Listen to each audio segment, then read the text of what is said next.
I tried pouring pudding on a gerbil and lighting it on fire.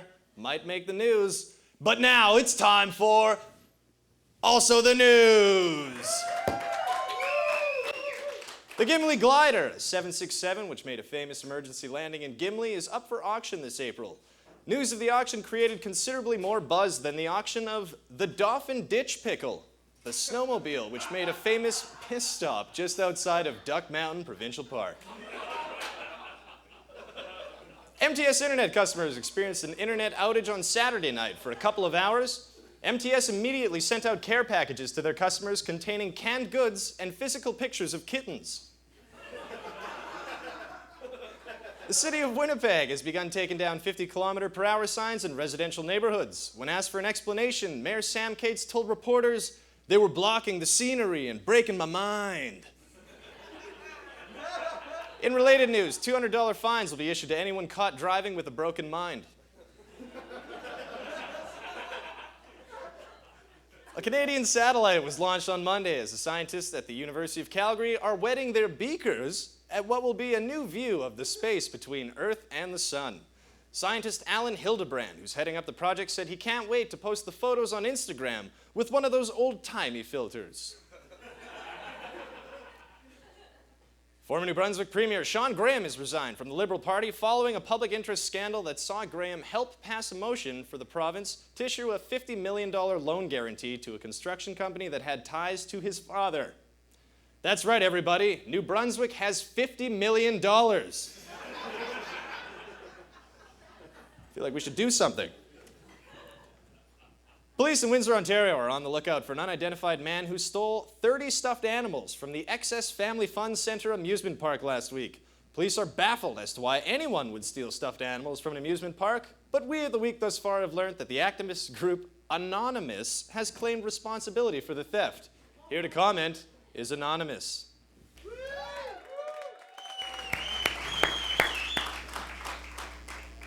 Good evening, Dan. Good evening, Anonymous. How are you? Furious, Dan. Furious with the tyranny of tyrannical tyrants. Of course, you've no doubt heard about our attacks on the governments, corporations, and individuals who seek to corrupt the lives of the innocent and the voiceless. Now, we have our sights aimed at the greatest culprit of them all, one who has robbed and betrayed the trust of more people than any government or corporation could ever dream. We are, of course, referring to the Carnival gaming industry. Carnival gaming industry? Yes, Dan.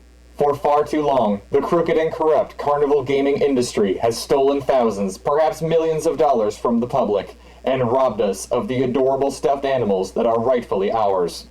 By presenting games of skill that seem deceptively simple, these hucksters steal our money by rigging games to be impossible to emerge from victorious.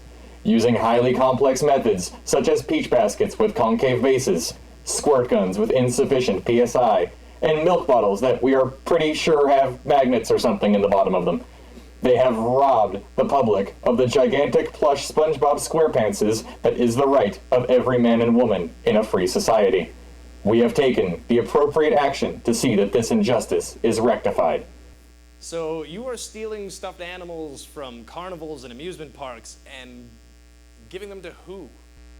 All those who rightfully deserve them, Dan. Little boys and girls fooled into thinking they had the dexterity in their tiny arms to whack enough moles to earn a plush Dora the Explorer larger than they are. Children whose fathers disappointed them by being unable to throw a ring over a peg too wide to fit. Girlfriends who denied oral sex to their boyfriends because of their inability to sink an overinflated basketball into a narrow net. Do you have any idea how much oral sex has not been given over the past century thanks to the corrupt Carnival gaming industry, Dan? No. Too much, Dan. This is only the beginning.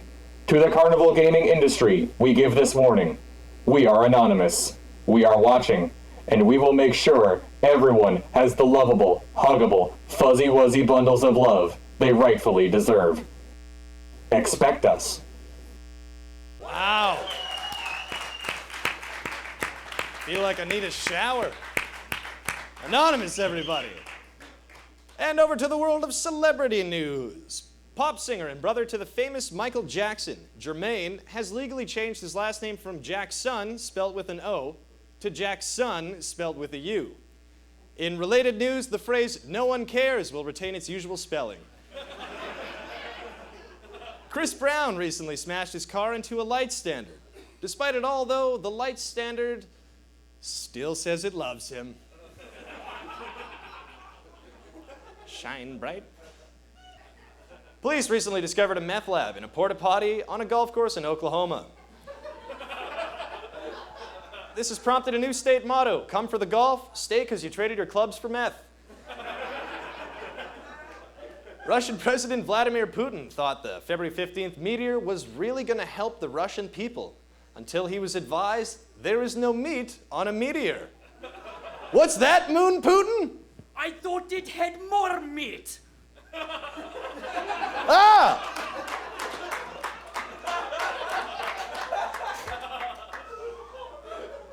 Another story out of Russia. A coach for the country's wrestling team has declared the IOC's recent decision to cut Greco wrestling from the Olympics part of a gay conspiracy. Which begs the question, does this coach know what gay actually is? Because if it ain't Greco wrestling. Yeah, gay stuff. And that's the news, but what would be news without weather? And the week thus far has its own weather correspondent, my main man, my old roommate, the guy who gave Chad his bed, Timothy James Gray. Hey! Yeah, sure. On fire! Woo! That meteor Right? or you? This guy, hey, Meteor? Or not. Oh. Oh, man, Dan. So how's the weather? Good. So far, good. There's a lot to catch up on, of course. It's been a while since we were on, and there's been a lot of weather. There's been like so many highs and lows, right? It's like life. There's just so many highs Probably and lows. at least one a day, yeah. School days canceled. Any memorable moments? There's many. I just want to bring everyone up to speed. So what we're in right now is called it's winter.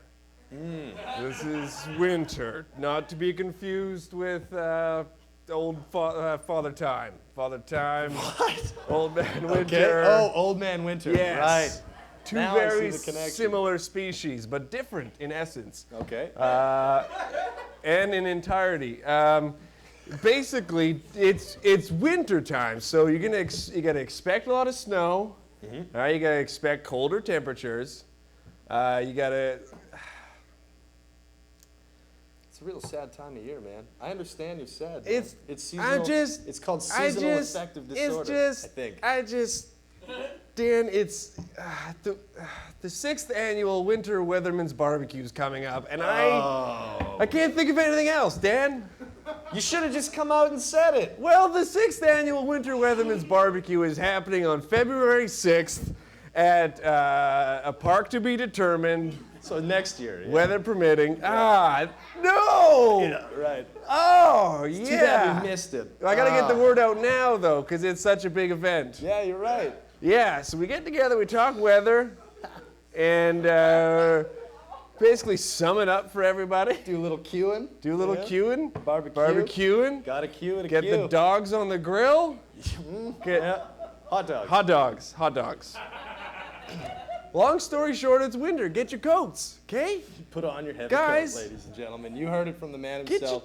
Did you bring your dice today, or are we going to do that next time? Next time. Okay, we'll do the dice next time. Actually, why don't you just ring us a high and a low right there on the It's rotary? 3 and 7. I picked those randomly. Very nice. So we're looking at a high of 7 and a low of 3. Our man, Tim Gray, weather highlights. Thank you very much. We'll be right back with George Tolles. I'm watching what? The week thus far. I like that. Are we ready? Yep. I'm Kevin Sorbo, and you are watching The Week Thus Far. Is that right? That's right. All right. Cool.